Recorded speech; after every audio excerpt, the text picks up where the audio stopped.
This is Multivoice, where we break down complex ideas in AI, business, and technology from multiple perspectives. And welcome to today's deep dive. It's April 2026 right now, and a narrow 21-mile strip of water in the Middle East has just been completely choked off.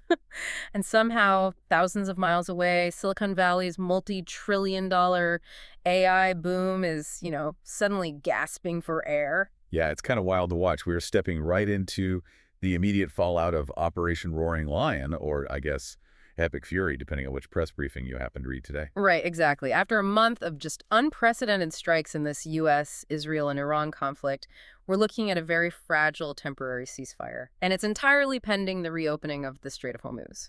High-stakes talks are, they're actually unfolding in Islamabad today. They are, yeah.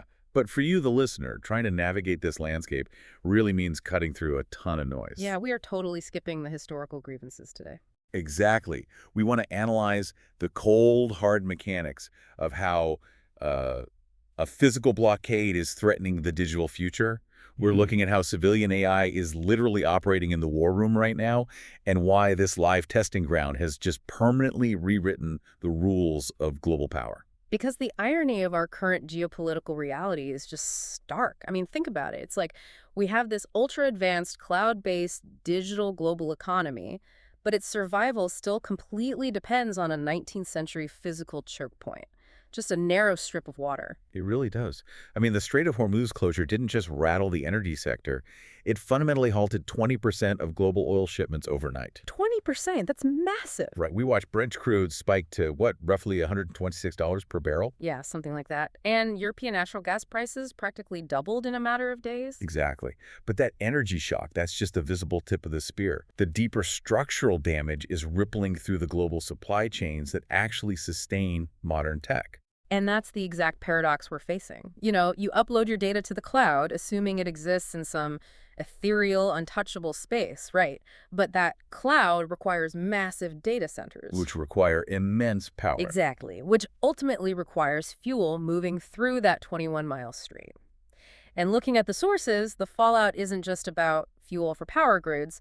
We're looking at severe disruptions to aluminum production, fertilizer, and perhaps most critically for the tech sector, helium. Oh, the helium shortage is such a perfect example of how physical logistics just completely constrain digital ambition. Wait, really? Helium? Like for balloons? Yes, but specifically in semiconductor manufacturing. For the really advanced microchips powering artificial intelligence, helium is completely irreplaceable. Oh, wow. Why is that? Well, it's an inert gas, meaning it doesn't react with other elements. So it's essential for cooling the silicon boules during the drawing process. And it's also used to purge the atmospheric gases inside those incredibly complex EUV extreme ultraviolet lithography machines. Okay, so without a constant, secure supply of helium, You simply cannot manufacture the logic chips that companies rely on to train next-generation AI models. It just stops. that is wild. So a blockade of oil tankers in the Persian Gulf essentially paralyzes a chip fab in Taiwan or Arizona. Exactly. It just illustrates a terrifying fragility. And in fact, the World Trade Organization issued a really stark warning this month. They projected this crisis could drop global GDP growth from 2.8% down to 2.5%. Yeah, but the subtext of that report was much more alarming, honestly. Oh, for sure. They specifically noted that the surging energy costs and the supply chain shocks are threatening to essentially starve the massive capital investments driving the global AI boom. Like, if you are paying for enterprise cloud computing right now, you are already feeling those costs being passed down. You are, and it forces this rapid adaptation. Yeah. I mean, when terrestrial infrastructure fails, like when deep-sea fiber optic cables in the Red Sea are physically sabotaged or cellular networks get jammed, the global market just abruptly shifts its survival strategy. Right, which is why we're seeing this massive acceleration toward LEO, the low Earth orbit satellite networks. Yes, because LEO constellations provide a decentralized, unbombable communications grid. The physical vulnerabilities on the ground are quite literally forcing capital and military operations into space. And into the digital realm, too. Which means while the physical strait is blocked, the actual front line of this conflict is entirely invisible. Yeah, that's a great point. I mean, this clash didn't start with conventional munitions. It kicked off when Israel plunged Iran into a massive digital blackout via a historically large cyber attack. So I have to ask, Are we seeing a fundamental shift in how the opening moves of warfare are played? The data points to a complete paradigm shift, absolutely. I mean, a blackout of that scale involves penetrating industrial control systems and SCADA networks. Right, the architecture that controls the power grids and water treatment plants. Exactly, and that digital-first approach is the defining characteristic of this 2026 conflict. We're essentially witnessing the live execution of the Pentagon's AI-first doctrine. Which is a huge leap. Historically, military AI was relegated to, like, predictive maintenance. Right. It told you when a transport plane needed a new engine part. But today, AI is embedded as a foundational component of the actual chain of command. Wait, let's pause and unpack that, because Okay. the sources indicate that U.S. Central Command, CNTCOM, has been using a civilian large language model, specifically Anthropic's Claude, for real-time intelligence analysis right in the war room. They have, yeah. They're using it to synthesize vast amounts of sensor data and run rapid operational what-if simulations. But, I mean, language models hallucinate. They confidently invent facts. Are you telling me military commanders are risking geopolitical disasters on a neural network that might just hallucinate a target? And that is the exact concern keeping defense analysts awake at night right now. Yeah. But the mechanics of how CNTCOM is deploying these models differ from how, you might use a chatbot on your phone. Okay, how so? They employ a technique called retrieval augmented generation, or RG. The model is essentially walled off. It's constrained to pull exclusively from classified sensor databases, satellite imagery, and verified open-source intel. Ah, so it isn't generating creative text at all. Exactly. It's mathematically synthesizing million-point data sets in seconds. A human analyst might take, say, 3 days to cross-reference a satellite thermal anomaly with intercept logs and drone telemetry. And the model does it in moments. Right. It presents commanders with probability-weighted operational insights almost instantly. Okay, but even with those constraints, you're still dealing with probabilistic software, not deterministic certainty. Absolutely. And the tech companies building these models, they know exactly what the stakes are, which is why we're seeing this massive collision between Silicon Valley and the Pentagon right now. Yeah, it's a huge story.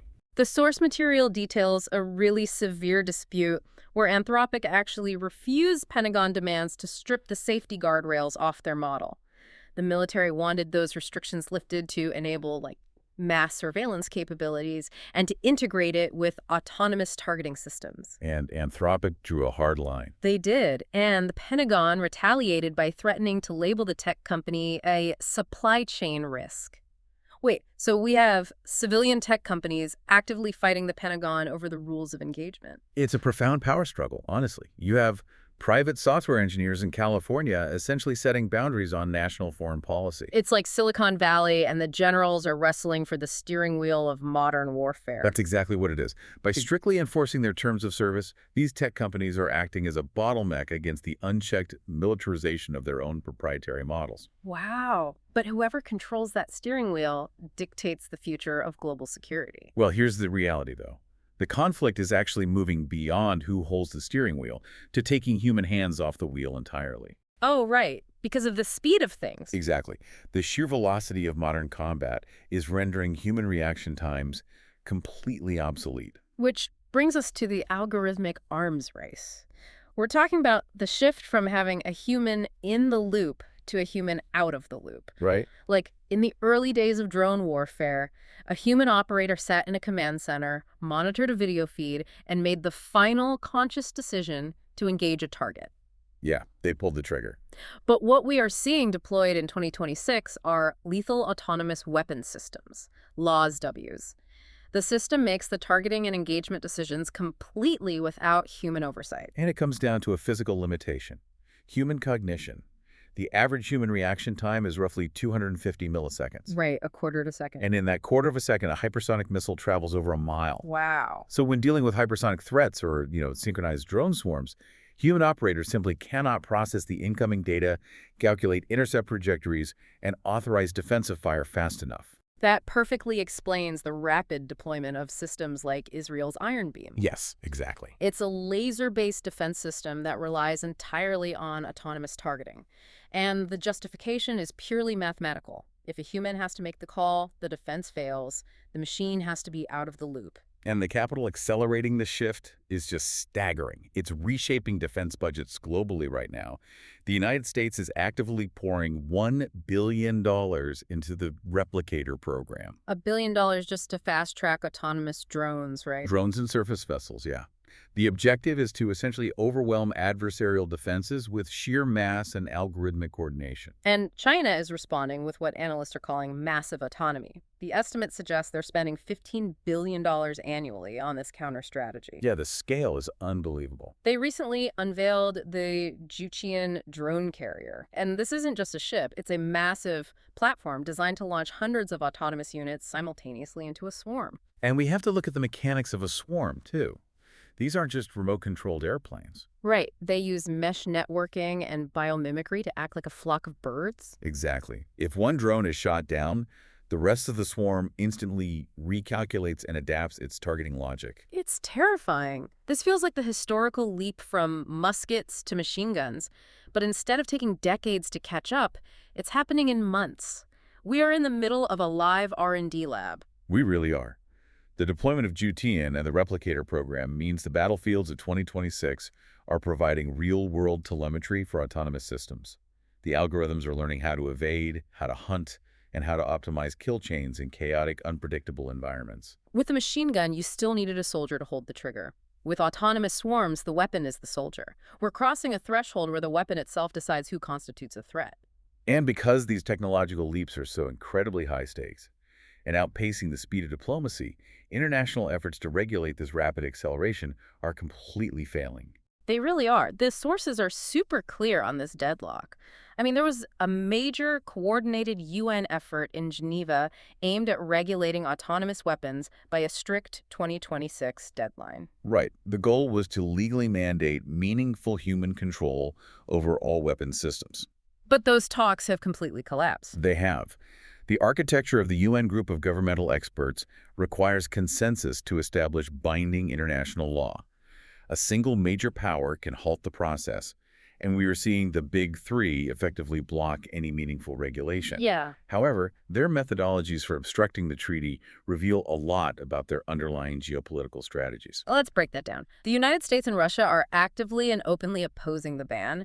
And from an analytical perspective, it basically comes down to sunk capital. Absolutely. They have invested billions of dollars into advanced algorithmic warfare and autonomous hardware.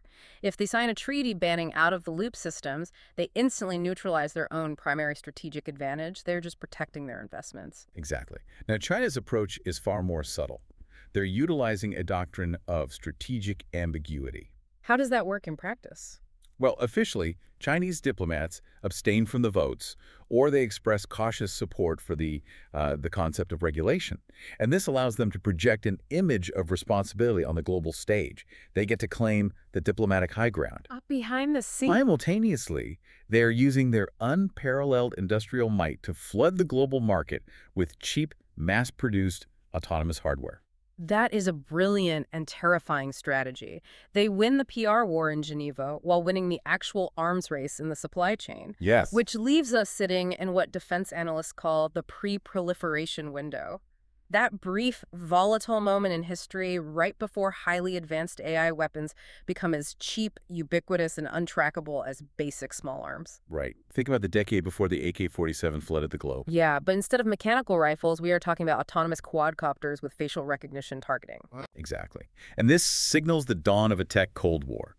The metrics of global hegemony have fundamentally changed.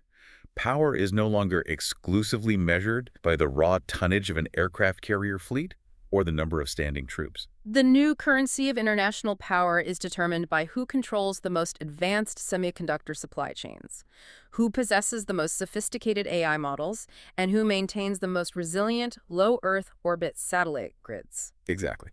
So if the UN is paralyzed because the major powers have too much money tied up in this, are we basically accepting that the future of international law is going to be written in machine code rather than by human diplomats? I mean, the transition is already underway. For decades, international humanitarian law concepts like proportionality and distinction between combatants and civilians, those interpreted by human conscience, informed by context and legal precedent. But we are moving into an era governed by probabilistic calculations executed by opaque algorithms.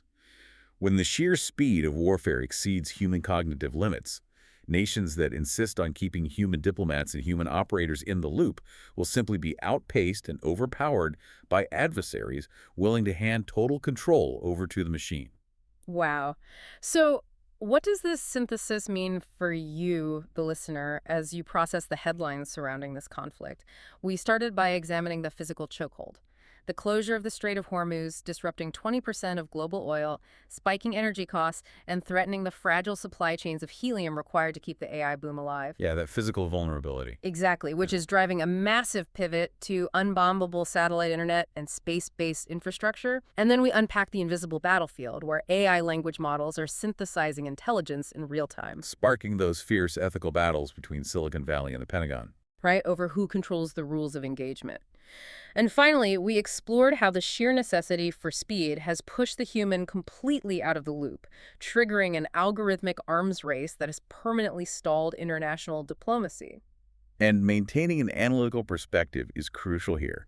The immediate geopolitical actors driving Operation Roaring Lion, the specific politicians, generals, and diplomats involved in the Islamabad talks, they're temporary. Right, ceasefires will eventually be signed, borders and blockades will shift. But the technological reality catalyzed by this conflict is irreversible.